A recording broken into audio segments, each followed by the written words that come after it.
بسم اللہ الرحمن الرحیم۔ تو آج لیکچر نمبر 4 ہے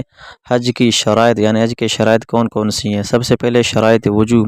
وہ شرائط جن کی وجہ سے حج واجب ہوتا ہے: مسلمان ہونا، عاقل ہونا، بالغ ہونا، آزاد ہونا، حج کا وقت ہونا، سفر کے خرچ پر قادر ہونا، یعنی دوران سفر اور واپسی لوٹنے تک اپنے خرچ کے ساتھ ساتھ اپنے اہل و عیال کے نان نفقہ کی ادائیگی پر بھی قادر ہو، سواری پر بھی قادر ہونا، یعنی یہ شرائط وجوب ہے۔ اور شرائط وجوب ادا، یعنی حج کے فرض ہو جانے کی وہ شرائط جن کے پائے جانے کی وجہ سے حج کی ادائیگی لازم ہو جاتی ہے: بدن کا تندرست ہونا، حج پر جانے سے کسی ظاہری رکاوٹ کا نہ ہونا، راستے کا پرامن ہونا، اگر حج کرنے والی عورت ہو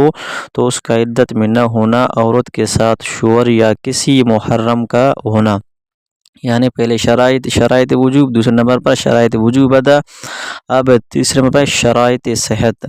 یعنی وہ شرائط جن کی وجہ سے حج کی ادائیگی درست ہوتی ہے: حج کا احرام ہونا، وقت مخصوص یعنی حجہ ایام حج کا ہونا،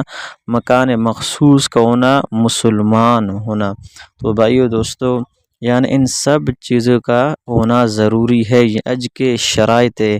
یعنی کہ پہلے شرائط وجوب کا بھی ہونا ضروری ہے، مسلمان عاقل بالغ ہونا،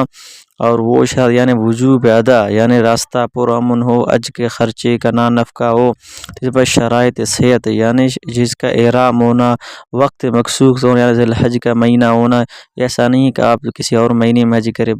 بلکہ جو مخصوص مہینہ ہے آپ اس میں حج کر سکتے ہیں۔ السلام علیکم ورحمۃ اللہ وبرکاتہ۔